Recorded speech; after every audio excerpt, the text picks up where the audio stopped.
नमस्कार। आज के हमारी पोइट्री सेशन का थीम है खामोशी, साइलेंस।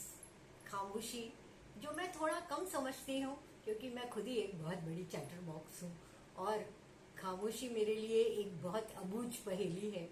फिर भी आज की पोइट्री में मैं याद कर रही हूँ अपनी एक बहुत ही परम मित्र जिन्होंने अभी अभी अपने हस्बैंड को एक बहुत ही ट्रेजिक एक्सीडेंट में खोया है मरीन ड्राइव पे। और वो हमारे लिए कितना बड़ा शॉक था और उनके लिए तो क्या ही था। मेरी फ्रेंड जो बहुत ही चिरपी, एग्जिबरेंट, वाइब्रेंट और सबकी मदद करने वाली बहुत ही प्यारी इंसान है, उन पे क्या गुजरी। इतनी सारी बातें करने वाली मेरी फ्रेंड कितनी खामोश हो गई और कितनी अंतर्मुखी हो गई। इसी पे मेरी कविता आधारित है। बाहर है बातों का अनवरत सिलसिला, अंदर है खामोशियों का उठता जलजला। तो पहले बातों की बातें।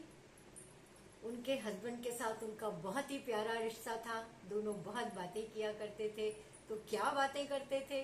प्यारी बातें, खारी बातें, सारी बातें, मान की बातें, मनुहार की बातें, प्यार की बातें, तकरार की बातें, काम की बातें, बेकार की बातें, मिलने की बातें, बिछड़ने की बातें, सुंदर बातें, बातें ही बातें, आसमान की बातें, धरती की बातें, भगवान की बातें, इंसान की बातें, किनारों की बातें, पेड़ों की बातें, समुद्रों की बातें, कलियों की बातें, फूलों की बातें, मेरी बातें, तुम्हारी बातें, हमारी बातें, स्कूल की बातें, कॉलेज की बातें, ऑफिस की बातें, जीने की बातें, मरने की बातें, सुबह की बातें, शाम की बातें और तो और जीवन दर्शन की बातें, जीवन मंथन की बातें, जीवन संघर्षों की बातें, सुख दुख की बातें, चाहने की बातें, पाने खोने की बातें, कविताओं की बातें, संगीत की बातें, सहेलियों की बातें, दोस्तों की बातें। अब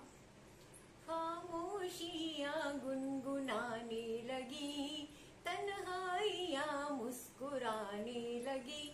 उन्होंने बातों का सुंदर संसार रचा जिसे अचानक एक दिन एक तूफान उड़ा ले गया।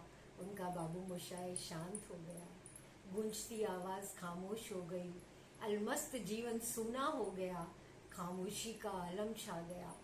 सुबह शांत, शाम शांत, मीठी प्यार भरी आवाज अब सिर्फ कानों में गुंजायमान है। सुनहरी यादें जिन्हें समेटना ही जीवन है। उदासी भरे चेहरे पर खामोशी के पहरे हैं जिनमें राज गहरे हैं। हंसती आंखों में जख्म गहरे हैं। अब उनकी खामोशी ही उनकी आवाज है जिसमें शोर बेशुमार है। क्या है खामोश रहकर जीने का जुनून, क्या है खामोशी को आत्मसात करने का सुकून। अब वह है खामोश और खामोश ही रहना चाहती हैं। बाहरी शोर से अंदर मुड़ना चाहती हैं।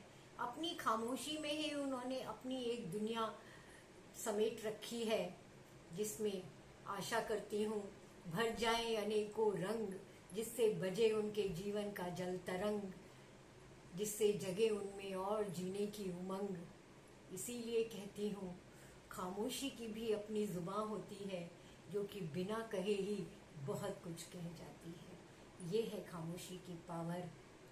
लेकिन बहुत कम लोग इसको समझते हैं, बहुत कम लोग इसको भूल पाते हैं, बहुत कम लोग इसकी इज्जत कर पाते हैं।